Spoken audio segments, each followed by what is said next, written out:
Spider-Man finally shows up and she's like, finally, Spider, I need to talk to you. What is going on with you? Wait a minute, you seem off. Has something happened? You know, with that whole Hellgate situation? Talk to me. Are you seriously not gonna say anything to me, Spider? Like, I need an explanation. What is going on with you? He swings away. Hey, we are still talking and I'm doing your job here. Like, come on. The cops start coming by. Wee woo, wee woo. And she's like, time to hide. She decides to take a bath and starts narrating to herself that being the Black Cat is actually pretty tough because she has to upkeep her body. Since she doesn't have superhuman strength, she has to train a lot for these shoulders.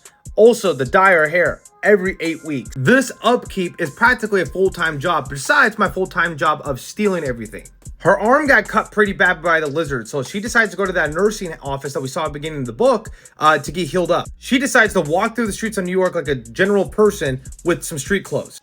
And she gets pickpocketed by these two guys which run off, and she's like, what is happening with this city? And decides to go to the hospital anyways. Which brings us to the present where everything is completely terrible. Long night, Black Cat? You have no idea. All right, come on, let's see what the damages are.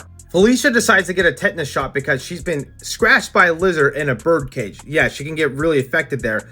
But she starts realizing what the nurse is saying to her. I always thought it would be easier for Spider-Man to look the other way. It'll be easier for my job. But now he's distracted by Hellgate. Everything in my world is worse. Way worse.